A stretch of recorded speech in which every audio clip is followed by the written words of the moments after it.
Live from the 607 is the ODPH Entertainment Edition, where we're talking movies, comics, TV, and more. Why don't you join in the conversation? Hashtag ODPH, because here we go.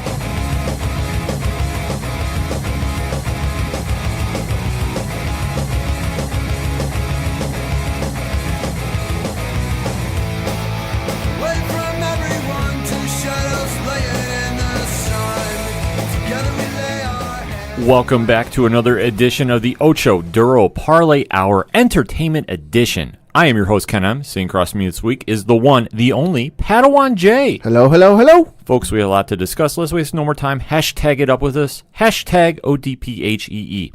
So we're going to break down the biggest stories going on in the entertainment world. And the biggest one for us kicking off the show is The Walking Dead from this past week. Whoa, boy. Now, this one was a huge episode. It's probably the best one they've done in this season, counting the mid-season break up to now. We are going to be talking spoilers. You have been forewarned. You know the drill by now. You should. Yes. If not, download the episode. Join in when you're caught up, because we're going to start talking in 3, 2, 1. Pat, thoughts on the episode? This one was so far left field, it was borderline foul territory, using baseball terms for me, because it opens up with arguably the earliest scenes we've seen in the show's history. And by earliest, I mean like timeline-wise. Just barely 3 weeks into said apocalypse, I was not expecting this in the slightest.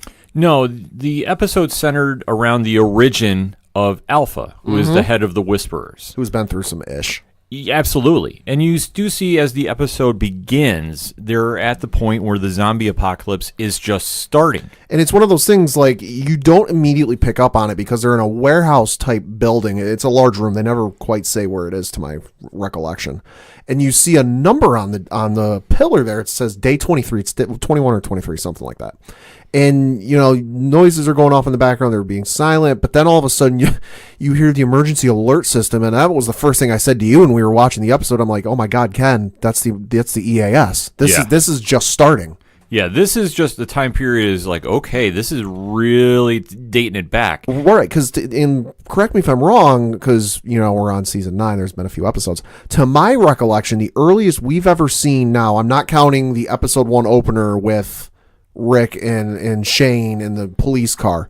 I'm not counting that. The earliest we've seen in the zombie outbreak was when, Lori and crew were outside of Atlanta, and the army was napalm bombing the city trying to fight off the walkers, which they didn't give a firm date on when that was.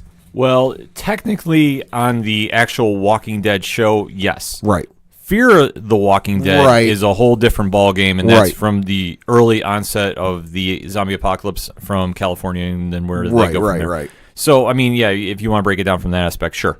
But you're right. This is the first time that we've seen in the modern Walking Dead universe, shall we say? Yeah. That this is where the outbreak is going and the direction that it's going in, and you're kind of seeing the reason behind how Alpha is. Mm-hmm. And it's really interesting because it's almost getting told from Lydia, her daughter's perspective. And it's one of those interesting things to me where it could have done like some TV shows where you get the whole thing then and there, and then you have time in the episode, depending on when they tell it, to kind of digest it and break it down.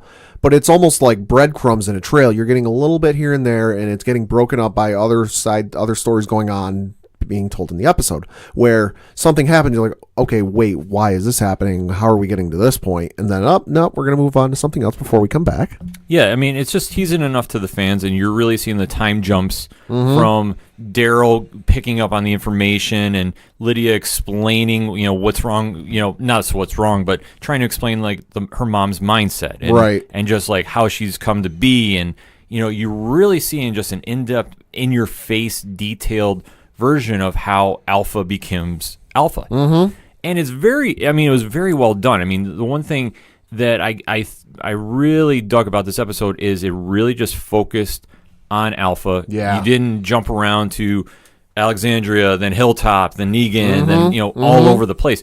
It really just kind of stayed more or less grounded around Alpha. Right. And you really were seeing how, obviously, for wherever group she was with, during the zombie apocalypse, that how she kind of rose in the ranks. Right. And you do see like a couple different versions. So like what's the real version to what is not. Mm-hmm. And it was really interesting to see about that because, I mean, you kind of see Lydia seeing her being more sympathetic, and then obviously it didn't turn out to be the case. Right.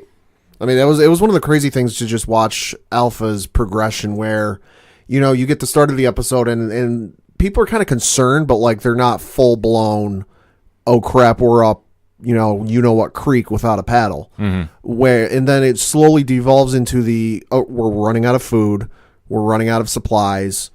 This isn't getting any better. We need to get out of here. And I think the fighting eventually comes to right outside their building. And the one guy who's been with them just starts full-blown panic attack, freaking out, like, I got to get out, I got to get out, I got to get out. And she basically, like, claws his eyes out, like, no, you're not going anywhere. You're staying right here. Yeah, she's really asserting herself as the leader of this group, for better or for worse. And you obviously see there's a lot of different versions of, what is going on. Mm-hmm. So it's kind of like, pick your poison, so to speak. Right. Because Daryl is sitting there as he's overhearing this going on, because as Lydia's talking with Henry, and it's just kind of a back and forth conversation, and he's interjecting, and he's trying to, as the new leader of the group, so to speak, really trying to figure out what the heck is going on, and why are these random humans wearing zombie skin. And he was surprisingly, in my mind, level-headed about this whole thing. Like, he's getting this story, which is, presumably a fairly common story that, like, oh yeah, we, things were going sideways. There was a crew of us together, and yada yada yada. But to me, I felt like and this isn't a criticism by any means. I feel like Daryl might have gone off the handle a little bit a couple times, but he was surprisingly level-headed. Well, I think now he realizes he has to lead the group. Mm-hmm. This is a whole different, element to the character that we haven't seen. Right. Because I think I've said this before, and if not, I'm saying it now. He's always been the right-hand man. He's always been, like, if Rick was Megatron, he was Soundwave. Let me throw it in Transformers term for you. Yeah. He's always been the right-hand man. He's always been the guy in the background that is the, He'll do what he has to. Right. So to see him now thrusted in the role where he now has to make the decisions, and you're really seeing what elements are his character, was a really telling point of this episode. Mm-hmm. Because this is something that you're really seeing, okay, what makes Daryl Dixon tick? Right. Because you haven't seen this really before. You have an idea. Mm-hmm. But now, obviously, with Rick, quote-unquote, dead. Right. He's really had to find himself and wherever his place is going to be in the apocalypse. This is where Daryl is going to shine or he's going to sink. And for right now, he's doing what he needs to do. He's acting... I'm not going to say he's acting like Rick, because I don't think that's a proper term. No. But he's acting very level-headed. Mm-hmm. He's not getting rattled. He's definitely embracing the role. And he knows that he has a threat coming. He's got to be the one to make the tough call. He's definitely being, like you said, he's definitely being level-headed. He's also not showing he's not afraid to rattle some cages when he has to, and kind of tap into that old Daryl that is still inside of him, where, all right, I can be the calm, cool, level-headed guy leader that I need to, that gets stuff done and can be like this calming force among the group. But if push comes to shove, you're going to regret it. Yeah, it's something that he needs to establish moving forward for the remainder of the season, because now he is going to be the one that's facing Alpha. Mm-hmm. And as we saw, Alpha is not scared to, you know, kill somebody. No. Alpha is not afraid to really do what she feels is necessary. I mean, I can't stress that enough. I mean, Pat, just breaking down the interaction she had with her husband. No, yeah. So there's one point where, you know, and I want to say it was like 30 some odd days, 40 some odd days in, where, you know, they got a morgue type situation where, you know, there's a body lying there that reanimates and it starts and it comes to life, and Lydia is, you know, the closest one to it. So it smells blood and it goes for her. It wakes up the entire room, and, you know, it wakes up the entire room, and the father fights it off, and it's, you know, on top of him, and it bites him in the neck. Well, then you flash forward to like 40 some odd days in, and, you know, there's, like we mentioned earlier, there's the attack going on, or there's an attack or fight back of some sorts going on outside the building they're in, because you can hear machine gun fire going off. So presumably it's, you know, some type of armed forces, be it, you know, civilian or military, outside fighting them off, and people are freaking out inside the thing, and they want to get out. Well, Alpha says, it's time for us to go. Everyone here is weak. We need to go. Her husband says, no, we need to stay. It's safe here. It's not safe out there. he goes, I'm going to, Lydia, you stay here. I'm going to go check the stairs. He goes to check the stairs. Alpha follows him and then promptly stabs him. Mm-hmm. Yeah, I mean, it was just kind of a really interesting point that you really are seeing the true nature of Alpha. And no matter, like, what version you kind of feel. Because, like, for me, listening to this is, like, Lydia has her version, but I don't really think that's the real version. Right, because, I mean, the thing we can kind of draw off of, because she was very young, I don't think we ever find out how old or young, I guess we should say, she is during these flashbacks. But there's been a fair amount of time that has passed since these events have happened, and she's, her mother's only going to give her one side of the story, and it's going to be the side she wants her to know. So who's to even say what she's telling here is the truth? Yeah, that's the beauty of the episode, is that Alpha's character is so evil to the core. Just genuine. It's almost like Heath Ledger's portrayal of the Joker in The Dark Knight, where he goes, you want to know how I got these scars? And he tells the story about 3 times in the movie, and each time they're different. Yes, that's what I was kind of getting the vibe from. Right. It was just, Alpha is not on the up and up, and just how purely, like, dark and disturbed the character is. Because you don't want to say, I mean, I do think it was evil. I mean, let's say she makes the governor look like a Girl Scout. And it's just weird that it makes sense though, but I feel it's weird though. It's just every single major villain that we're seeing, major antagonist, how you want to define it, is getting more dark and twisted as the years are going on in the zombie apocalypse. Well, I think it's a natural progression in that, obviously at the start, we'll take care of this and things will get back to normal and everything will be all hunky-dory, white picket fences and puppy dogs. And then over time you start to realize, this isn't going to get any better. We're getting outnumbered and it's not getting any better. Like, I've seen people infer or kind of guess at, ratios of dead to living. I can't remember any offhand. They're astronomical of what the ratio is. But it's one of those things where, okay, you have the people who are like, like Rick's group, where we're just fighting to maintain. We're just fighting to stay alive. And then you have the people who are like, you know what? It is what it is. We're gonna survive in this world and we're gonna adapt. Adapt or die. Yeah.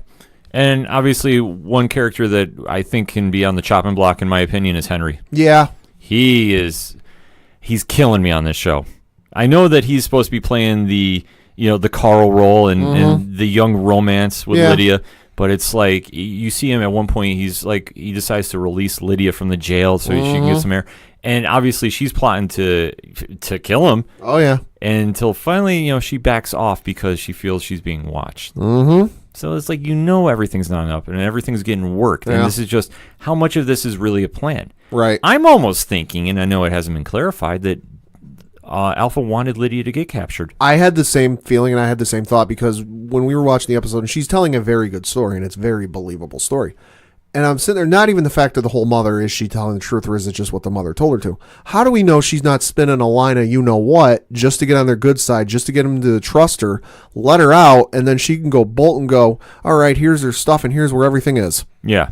It is just really impressive just how it's all wrapping up. And as you obviously find out, okay, the motivation of Alpha, and just really, one thing that I thought they've been sorely missing is just like an origin episode. Right. Because you don't really, they haven't really dug into it too much with The Walking Dead. No. Because they don't want to deal with too much like pre-zombie apocalypse. I'll say the only thing I can think of that they've ever done origin-wise, and this is something like you had to go find to do, was when they did the book trilogy for the governor, where the first book dealt with him before, kind of like before and during at the start of the apocalypse, and then the middle one was kind of like, I think it was called The Road to Woodbury or something like that, and then the third book was like dealing with Rick and everything. That's the only thing I can think of. Right, you don't really hear too much about it. I mean, I'm sure we're probably missing a book or two, but just for overall with the show, though, you really haven't seen too much of an origin to really get the context of characters. Right. So obviously, as you see at the end of the episode, when Alpha is leading the Whisperers right up to the camp. I'll say they're sauntering up to the camp, and they're making no qualms about trying to hide the fact that they're not walkers. They're just walking plain as day. Yeah, and Alpha is not wearing the skin mask. No. Is in plain sight and basically tells Daryl, obviously she spared the two-man band from the previous episode, and is using them for trade bait. Here's the thing I don't get. Maybe this is just, it's something that was in the back of my head. When that crew's walking up there, and and the main crew at that camp know something's up, and they know there are people walking around as walkers, dressed up as walkers, and they're not walking like walkers. Why didn't they go with the old adage, shoot first, ask questions later?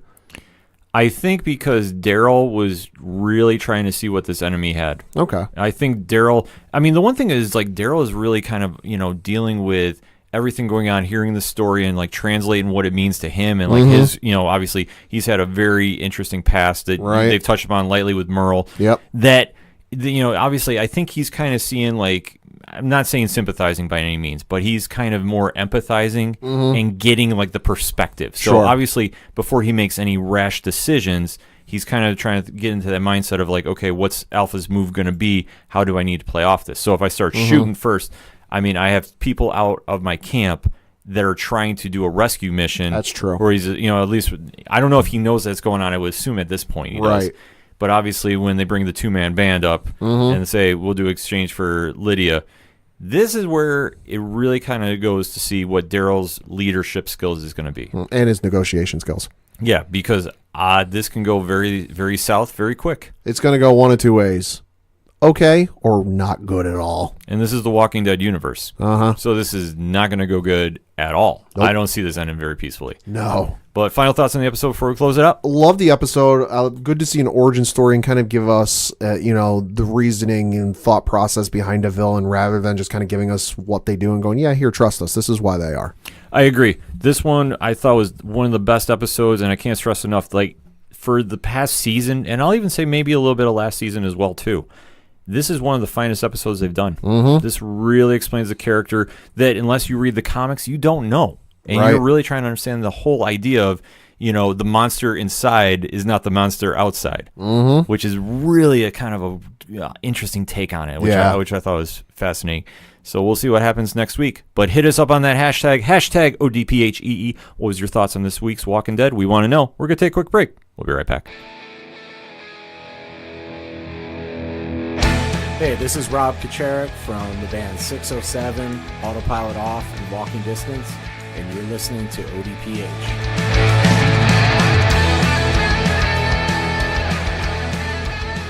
Come back for segment number 2 on this week's ODPH Entertainment Edition, and finally, we got the trailer, the full trailer for Cloak and Dagger Season 2. Can you tell I'm a little excited? A little bit. Just a little bit. April 4th, they finally returned to Freeform. Cannot wait for Season 2. Like, I'm serious. I am so amped up about this. Pat is like, you got to calm down. He's trying to wave me down right now. But we are going to be breaking down the trailer. If you haven't seen it, definitely join in on the conversation about this on social media. Hashtag ODPHEE, because the trailer looked amazing. Yeah. And there was a lot going on. Obviously, you know the story about Cloak and Dagger from last season. Just to sum it up, they get their powers, which they haven't explained, really what has happened. Just they were kind of in the right place at the right time, so to speak. Very Marvel-like. Yeah, very Marvel, because obviously they don't want to say mutant. Right. Because you can't really say that at this point. Yet. Not saying it can't flip into that, but, obviously they're in the water. There's, the chemical explosion, and obviously they get their powers, and then just what unfolds and the big conspiracy. And as we leave, the heroes have saved New Orleans. For now. And then Mayhem emerges from the water after she is presumed dead. And now we get into the nitty-gritty of Cloak and Dagger. Say nitty-gritty literally. Absolutely, because where it leads off, you're seeing Tandy, played by Olivia Holt, who is awesome on the show, kind of giving a breakdown of, well, what's been going on, so to speak. Yep. And just kind of like vaguely talking about, it's crazy. It's people running around being heroes. Wait, what are you talking about? Oh, I have no idea what you're talking about. Yeah, just really kind of, playing dumb. And obviously, at this point, it's not known to the general public who Cloak and Dagger is. It's really been kind of, kept under wraps. But the one thing that we're hearing is since the season 1, they're now being very public about being heroes. Okay. In this sense. At least that's what I picked up on, because you see them training with their powers. Right. Aubrey Joseph, who plays Cloak, is jumping back and forth. I mean, you see him at one point, he's on a hospital, or I'm in an ambulance, and something is going on. Something's going on. Somebody points a shotgun back at him from the passenger seat of the ambulance, and he just, gets the you-know-what out of there. Yeah, he's disappearing. You kind of just seeing him jump around, and the sense that you're getting is, he's now saying, and to quote the great immortal Ben Parker, with great power comes great responsibility. Actually, it's the late Stan Lee, rest in peace. But either way, he's now accepting his powers, and there's responsibility to the public, that he's trying to find his way to be a hero. And as you're seeing with Tandy, her history has never been really, clean cut. No, to say the least. No, and it's one thing Olivia Holt rocks on the show is she plays such a multi-dimensional character that you just see this just not exactly where you think the character is going to go. There's just so many layers of what's going on with her past and where she is now, and trying, I guess, to find her way, on what side does she want to be, good or just to herself. Who knows? But that's the thing is you sensing that as Cloak is now emerging as a hero, Dagger is sensing that maybe that's her true purpose as well. Yeah. That's the one thing I really took away from it. Which it's weird. You talk about because they're polar opposites of each other in their light and dark. And I don't mean that in like the moral sense. I mean she can throw light daggers. He draws his power from like some dark force. You would think it would be the other way around, that a guy who deals with some dark power, dark force would be drawn to light from somebody of the light, but no, the coin's flipped upside down on that. Right. It's just very interesting how they do that. And I think it's just another element to the story. Because as much as you think you know the story, you really don't. Right. And I think how they're doing it on Freeform, I mean, they're just absolutely crushing it.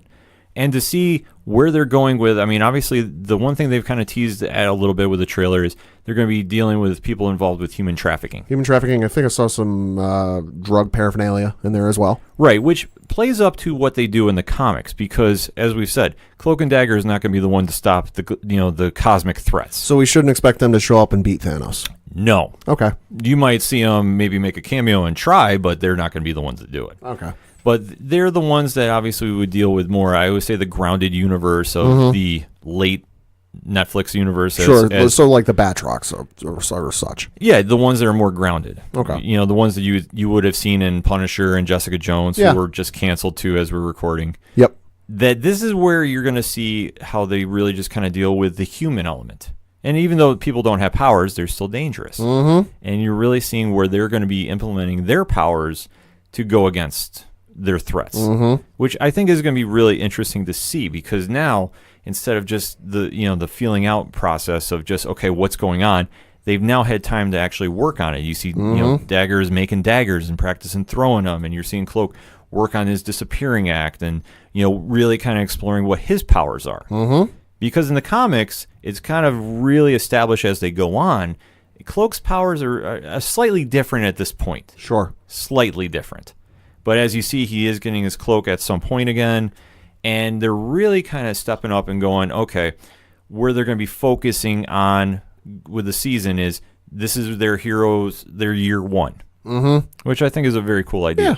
And as we also see, Mayhem is now back. In the worst way possible. Yes. Holy crap. Which is true to form of the comics. I mean, Detective O'Reilly now is infected with something or, now has the same kind of powers set up as Cloak and Dagger. We don't know. We're assuming. All we know for sure, she's got a real pissed off attitude. Absolutely, which plays up to the comics. And the one thing, too, that we know if you follow the comics, that she now has claws, or at least nails that can cut. Yeah. And she slits a man's throat. Yeah. In the episode. Yeah, well, in the trailer, rather. They hint at it. You don't see it, but, she swings her hand, and then, Olivia Holt goes, she sliced a man's throat open. Yes. And you know that this is now not the, dare I say, calm Detective O'Reilly. No. This is the one that is now filled with rage, and obviously it's Mayhem, and you're seeing her release this. Yeah, she's not the shoot first, ask questions later type. She's the shoot first, and I might ask questions if I feel like it type. Right, which makes perfect sense. I mean, if you see how it is in the comic, it's always like, dare I say, the term frenemy, because you really don't know what's going to happen, obviously, unless you're involved in the situation. Like I think it changes from time to time that either Mayhem's going to be an opponent or it's going to be an ally. It really doesn't know. It just kind of plays on the situation. And obviously, where Mayhem is going to have her own agenda, too, involving this, that's where it's going to really get very interesting to see. Emma Lahana, who plays Detective Bridget O'Reilly, a.k.a. Mayhem, is going to have a lot on her plate this season. I think she's going to absolutely rock it out of the park. Oh, she's going to crush it. Absolutely. And to see, because you're going to really have to kind of show how you switch from being the calm, rational Detective O'Reilly to just a wild force. It's going to be an interesting thing to see because she's definitely going to, like you said, she's definitely going to be a force.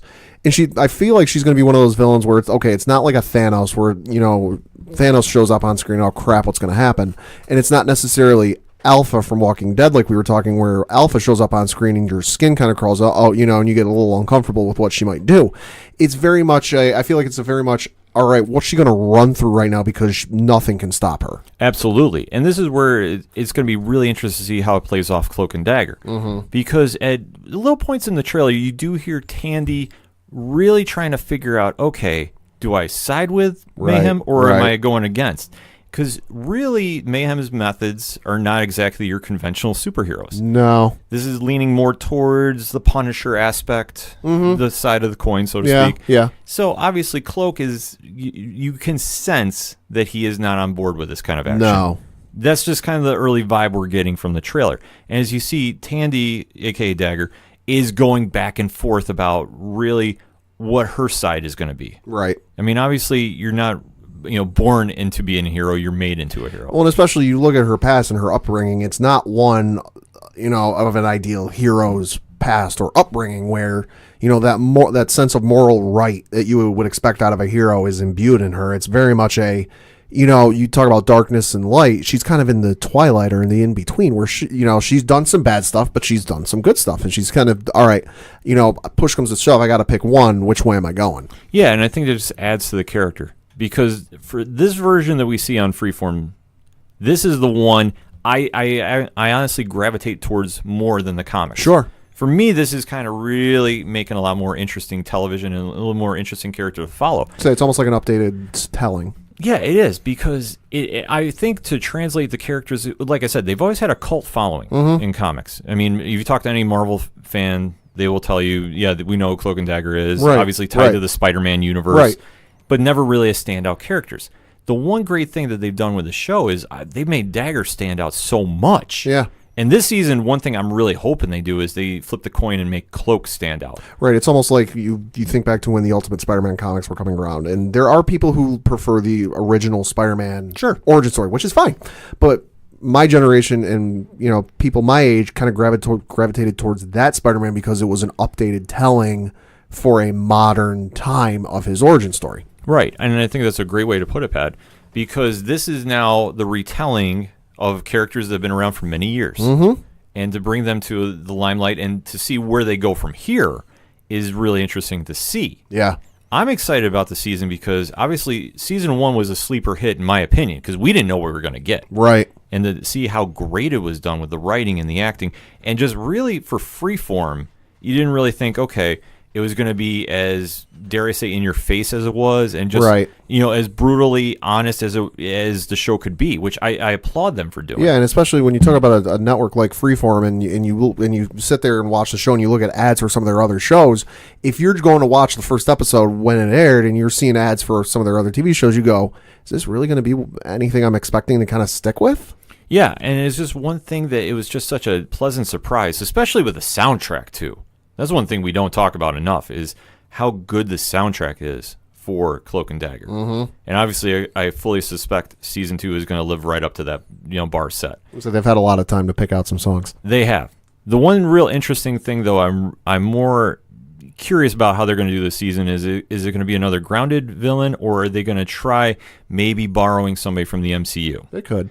What do you think would work best? I feel like maybe borrowing somebody from the MCU would help. Kind of give it the flavor of, that feel it ties into the movie universe or what you see on the big screens. That there's plenty of heroes from Thor, Black Widow, Hawkeye, Iron Man, Cap that a guy like Jeff Loeb can look at and go, all right, realistically, we're never going to do anything with this character on the big screen. There's just no place for it, and it just wouldn't make any sense. Hey, we've got this product here on ABC that they kind of need a villain. And it would we might have to rework the origin story or where they're from or how they got there a little bit, but it would work for them. Right, because the one villain I really want to see introduced on the show, but I don't know who has the official rights and how it breaks it down, is Mr. Negative. Ooh. Who's tied in with Spider-Man, but in the comics has a history with Dagger. Right. Now, if they could bring him onto the show, I think it'd be great. I just don't know the logistics of character rights and who not. Yep. One character, though, I would like to see and just kind of flip a little bit, and we did see a version in Daredevil. Okay. Is the Owl. Oh, yeah. Because obviously there is an older version of the owl, but I think that they could obviously do like the son of the original and just moving his organization to New Orleans, getting out of the city. That would add a little dynamic to it because you really want to keep as much of the MCU involved with the show without making it, hey, did you know about the incident in New York? Right. Which they've done a great job with because you really don't hear too much about it, and they've only had one minor tie-in to Luke Cage. Right. Which I don't know if they could get the Daughters of the Dragon onto Cloak and Dagger. I'm just going to throw it out there. I would like to see it happen, but I think it falls into that whole thing we've heard about with the Netflix shows where, and I'm going to guess that anything that appeared on those shows falls under this, that they can't appear in anything for 2 years. Yeah. As much as I would love to see it, don't get me wrong. I think just because of the way rights work and everything works, like if you want somebody who's in the X-Men universe, you can't get them because Fox has the rights.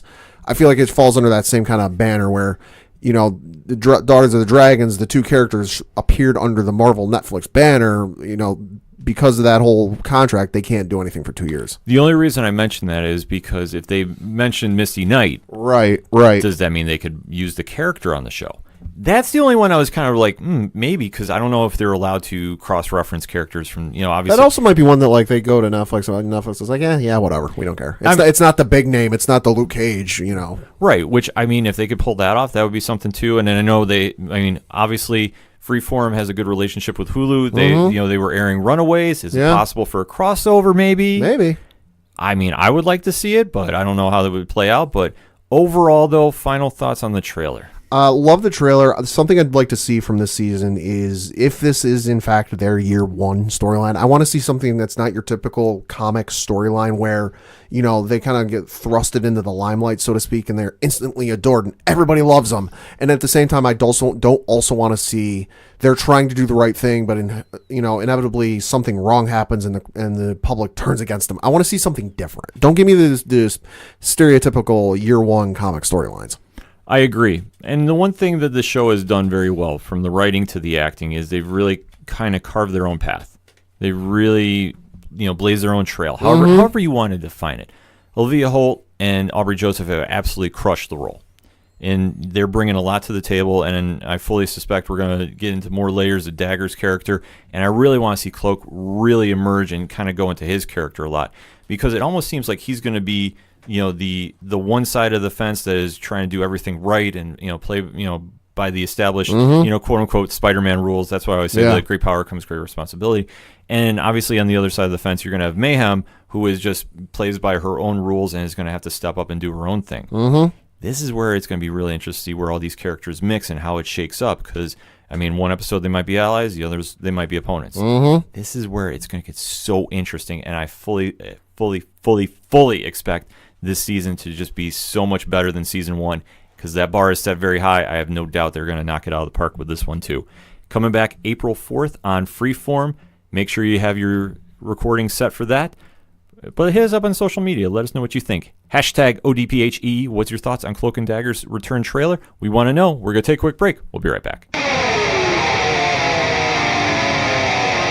Hey, this is the King of Lyle, Luke Visengard, Gladius 205 champion, and you're listening to the ODPH.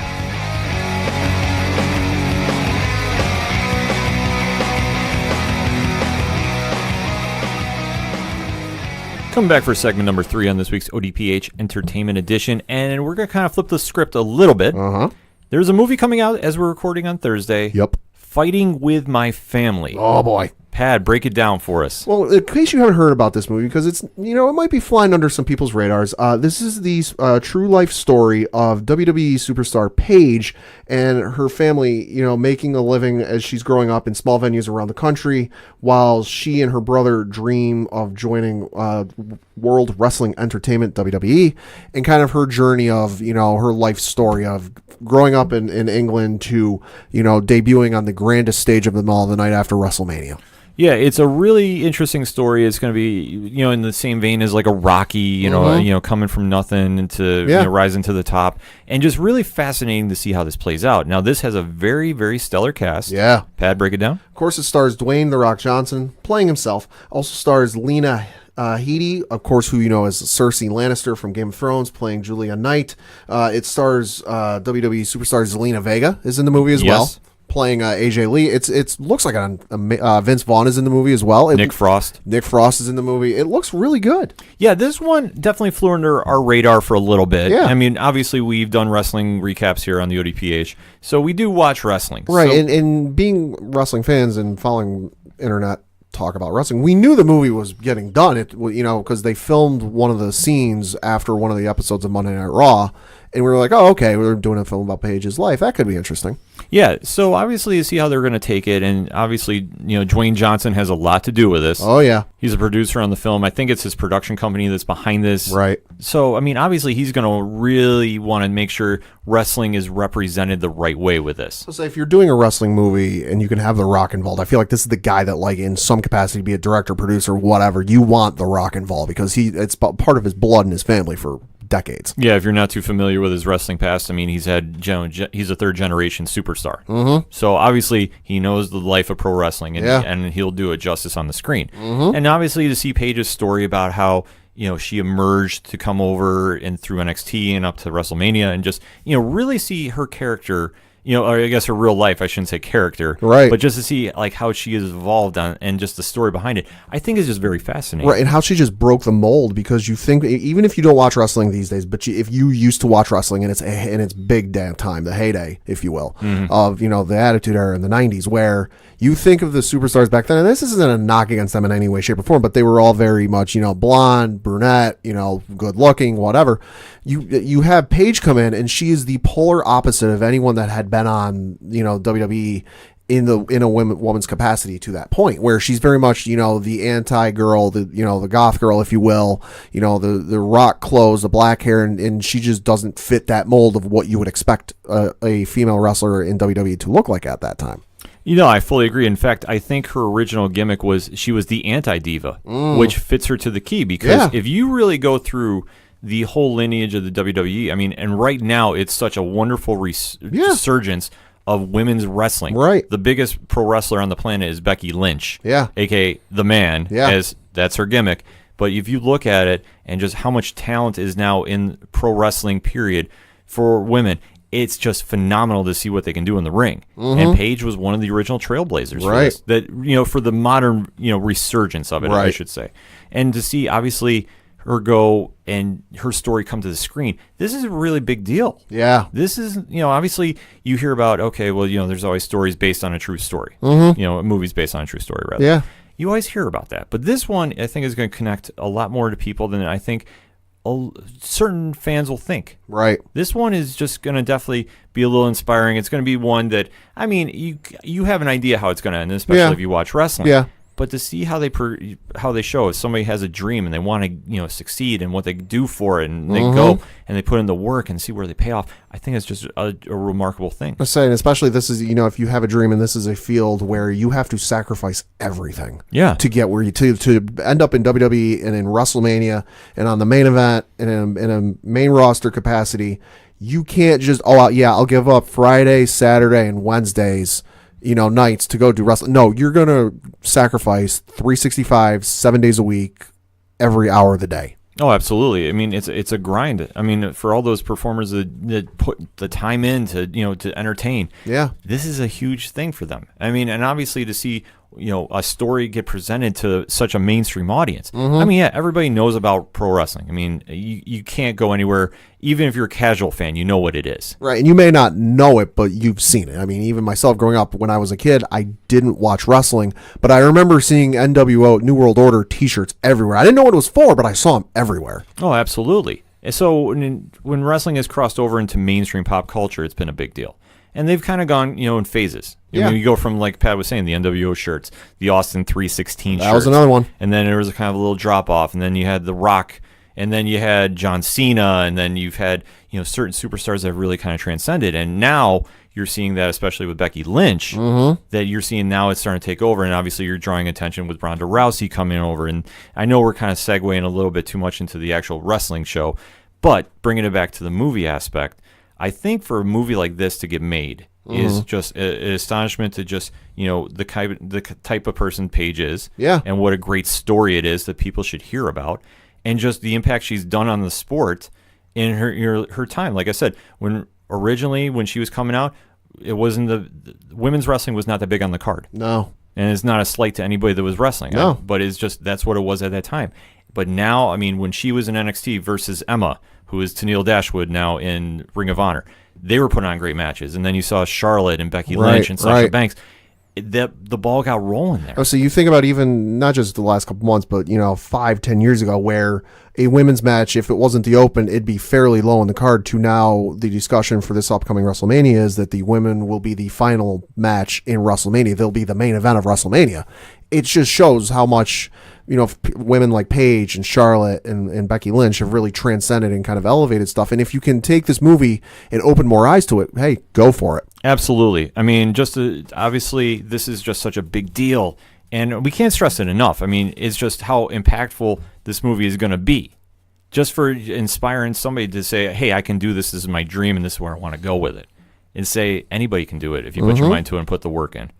So this is going to be coming out as we were recording on Thursday. I'm super excited to go see it. Oh, so am I. But that wasn't the only wrestling news with movies going on. No, so we had another bit of casting news or movie announcement news that came out of, if the whole Walking Dead opening was so far left field, this one was so far left field it was in right field of a baseball park. It was just recently announced that Chris Hemsworth, yes, that Chris Hemsworth, Thor from the Avengers, to name just one of his many roles, will be portraying the immortal Hulk Hogan in an upcoming biopic directed by Todd Phillips. Yeah, this one was definitely out of left field. Yeah, a little bit, and I'm just kind of like I'm not opposed to the thing. I'm just kind of like, oh, okay, this could be interesting. Yeah, I mean, it depends on like what they want to focus on the storyline, his wrestling or the out of ring drama. Yeah. Which, I mean, I don't know what they're going to go with this direction. The only thing we know is Chris Hemsworth has signed on for it. I feel like if it's a biopic dealing with Hulk Hogan, and it's going to obviously need the name, so it's going to need permission. I feel like it's not going to go anywhere. And it might touch on some of the more recent history of his, and kind of like the thing you see with based on a true story movies, where it's like you get to the end and then it's like actual footage with like the text. Yeah, you might get something like that, but I get the feeling that this will be, just how because. Let's be honest. Hulk Hogan has transcended all wrestling and all, pop culture, where it's been how long since he wrestled, and Hulkamania is still running wild. Oh, absolutely. I mean, when he was the biggest star in the 1980s, and you can't even question that. No. Obviously his legacy in wrestling has lived on. Yeah. I mean, this is going to be a big deal. It's going to touch a lot of older fans. Yep. And just really, make casual fans be a little curious, right? I guess, yeah. To see, what is the whole deal with Hulkamania, which I assume that's what they're going to focus on. I would presume so. I would presume it's kind of not necessarily his childhood, but kind of like his kind of start to Hulkamania swelling to what it became. Right. So this is going to be kind of an interesting film, and like with Chris Hemsworth signing on for this, that is a big deal. He's going to have to bulk up a little bit. He is. But you can see he's done it with Thor. Oh, so, yeah. I mean, he's definitely done it. So it's not going to be out of the realm of thought for him to get up to that size. And just to hear, some of the crazy stories that I think they'll reenact on the screen from the 1980s wrestling, that'll be interesting as well, too. And just to kind of see what the direction they go in.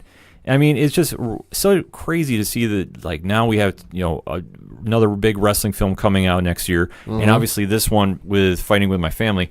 I mean, it's just a really cool thing to see that Hollywood is taking a shot doing a wrestling story. Yeah.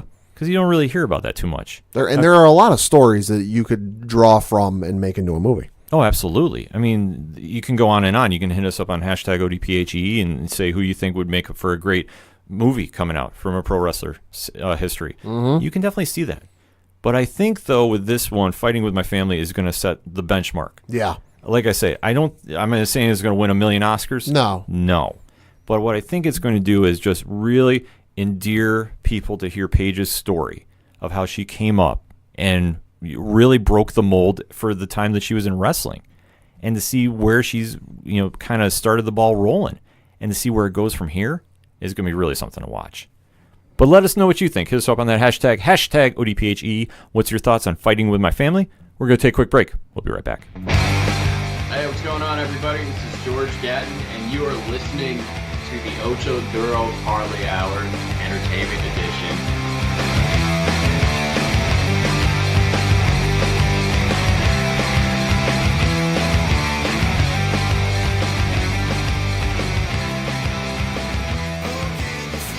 Coming back for the final segment on this week's ODPH Entertainment Edition. Pat, start us off with those one-shots. Well, I got to lead off with a little bit of late-breaking news. It was announced today that Reggie Fils-Aimé, who, of course, is the well-known president of Nintendo of America, is retiring effective in April of this year. April 15th to be specific. He has been, of course, if you're in the video game world or you watch E3, you know who Reggie Fils-Aimé is. He's the man who is kind of, the face and the voice that for Nintendo in America and Nintendo across the world. He became president and COO of Nintendo America in May of 2006. So you think back on where Nintendo was and what it's become. He's obviously one of the driving forces behind that. So, happy retirement to you. Many well wishes, and I hope you enjoy some free time while playing some more Nintendo, because I know you will be. Also, Gab, we mentioned it earlier in the show, but of course, it did come out this past week that Netflix is canceling The Punisher and Jessica Jones. Now, the upcoming season of Jessica Jones will still air. They will still air it, but anything after that is canceled and over and done with. Now, there is one notable celebrity that is not so happy about this news. One Marshall Mathers, aka Eminem, who tweeted on his Twitter account back on the 20th of February, quote, "Dear Netflix, regarding your cancellation of The Punisher, you are blowing it.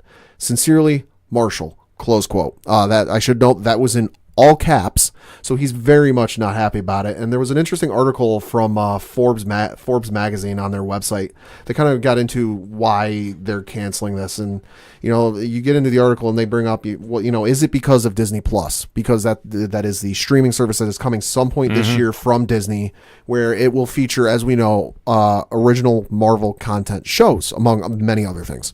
The article kind of gets into, quote, "Netflix pays money to produce the Marvel shows, but they don't own the product. Those shows have clear and consistent branding to Marvel Studios. So when the Disney Plus service starts airing other Marvel shows tied to the popular films, any Marvel series on Netflix will serve as de facto advertising for the other Marvel shows on Disney Plus." So they kind of go on to say that, once the Disney deal runs out, because we're quickly reaching the end of it, I think, the recent Christopher Robin movie is going to get added to Netflix in the next month. I think that might be the last one. I'll have to double check on that. That might be the last thing Disney related that's going to get added to it. And then once the deal's over and done with, it's gone. There won't be anything original Disney content on there. The only thing left would be these Marvel Netflix shows. So, if you have these things on, if they were to keep producing these shows like many of us want them to, you would be essentially creating a free ad for a competitor on another service. Yeah, it's tough to see it become down to business. Yeah. We as fans, I don't want to say, me personally, I understand it from the business point. I don't understand it from the fan point. Right. Because you've had successful shows, even Iron Fist, which I've been very critical on this show. Right. They've all been successful. So to see, and obviously with the recent success of Daredevil Season 3, to see everybody get, canceled, I understand it, but I don't like it, and I'm just hoping that, all right, once we have a countdown date to restart these, right, which I know has been long rumored it's going to be on Hulu, and maybe in some kind of capacity, I don't know. It's rumored. Well, it's funny you bring that up, because this news came out, and then Marvel Television producer Jeff Loeb penned a letter to Marvel Television fans, which you can read on Marvel.com's website. He kind of goes through and kind of talk. It's kind of a love letter to Marvel Television fans, because something like this, where you had 4 shows with 4 separate characters culminating in a shared universe or a shared story, had never been done on television before. Yes, you've had crossovers between shows and what have you, but nothing to this level. And he kind of says thank you to the fans and everyone who worked on the shows. He says, but Marvel assembled amazing teams to write, produce, direct, edit, and score 13 seasons and 161 one-hour episodes. He kind of goes on, and this is the interesting part. He says, so thank you. On behalf of everyone at Marvel Television, we couldn't be more proud or more grateful to our audience. Our network partner may have decided they no longer want to continue telling the tales of these great characters, but you know Marvel better than that. As Matthew Murdock's dad once said, "The measure of a man is not how he gets knocked down to the mat, it's how he gets back up." To be continued. Close quote. Knew it. I'm sticking to my guns. I have a feeling that we'll see the Defenders universe in some capacity reemerge whether it's on Hulu or Disney Plus, they're going to come back in some aspect. Oh, yeah. We just have to wait. But the biggest thing I think I can tell people is don't let them go quiet. No. Keep tweeting about it. Keep posting on social media. Don't go quiet into that good night. Absolutely. Because if Marvel decides, okay, the fan base isn't there, then they know the fan base is there. But it's just something that we live in a time where like it's here today, gone tomorrow, or gone today, rather. Yeah. It's just the thing is, if you really feel passionate about these characters, make sure you're making your voice heard on social media. Yeah. And so they always know, okay, when we finally get the green light to restart these characters in some capacity, we know which ones to bring back. Oh, yeah. And that's going to be awesome. So the countdown is officially on. Here we go. Cannot wait. Neither can I. So for my one-shots, I got 2 of them this week. Speaking of Marvel, they did announce that they are having their podcast of Wolverine: The Lost Trail coming back on Stitcher. Yes. Monday, March 25th, and it's going to be on Stitcher Premium to start. I'm marking my calendar. Yes. Now, if you haven't heard it, it's an amazing podcast. Oh, the quality is insane. Yeah. I mean, it won the iHeartRadio Award for podcast, for original podcast series. To compare this is, if you've ever heard a radio drama from, back in the 70s, 60s, or what have you, this is a modern radio drama. The quality on this is insane, down from the acting to the sound effects to even because it takes place in the woods season 1 takes place up in the woods in Alaska, down to they're out in the woods, so we hear snow crunching and you hear birds chirping. It's insane. Yeah, it's amazing because obviously the first one was Wolverine: The Long Night, and now it's The Lost Trail. Yep. So obviously they're keeping a Wolverine story going. Everybody's still involved. And, good. And yeah, I mean, this, from everything I've read about it, it's going to, definitely continue the story to the letter. I'm super excited about this. So am I. Like I said, it's going to be on Stitcher Premium to start, and then, other podcast places later. So mark your calendars down. Shout out to everybody at Stitcher because, hey, we're on Stitcher, in case anybody did not know. And I cannot wait to see this, unfold. Oh, I'm so excited. Yes. And my last one shot, because I didn't get a chance to get down to the comic shop, but I did have some great news come across the wire. And I'm showing Pat the picture right now. Oh, my. Yes. Oh, my. Duck and cover, folks. He's about to go crazy. It has been announced, Batman: The Last Night on Earth. Stop throwing things. Scott Snyder, Greg Capullo, their final chapter with Batman. Haven't they said this before, though? You know what? I don't care. They can keep, coming back out of retirement for all I care. If you know me and you've heard this podcast many times, I still say they have the definitive run of Batman. Haven't you told them this? Yes, I actually did tell them, and I probably scared them when I met them in New York Comic Con. I'll say, you're saying this, I'm like, wait, I'm pretty sure you told them this when you met them in New York Comic Con. Yeah, the one year. The first time I met him, I was starstruck. I'm not going to lie. Yeah. I was actually... understandable. Yeah, me and Scott Snyder, I was, completely fanboying out, and I could not say, 3 words. But now I can. And I told them, and they were and they were so appreciative of hearing. I mean, they're just awesome guys. And the work, like I said, the New 52, that is what stands out to me, is their New 52 run of Batman. Court of Owls, Joker. I mean, I can keep going, but I'm not going to. But now they're returning to Batman after a little while off. It's a 3-issue limited series. Okay. If I'm reading the profile correctly. And it's going to be under the DC Black label. Oh, boy. So all bets are off. I'm expecting a wild story like DC Metal. And wherever they want to go with it, I don't care. It's going to be gold. It's going to be the best thing you read all year. Enough said. No, get at me on Twitter. #ODPHEE. I will go into full debates about this. But that's all we got for this week. So for Padawan J. Thank you. I'm your host, Ken M. Thank you, as always, for listening to the Ocho Duro Parlay Hour Entertainment Edition. See you next time.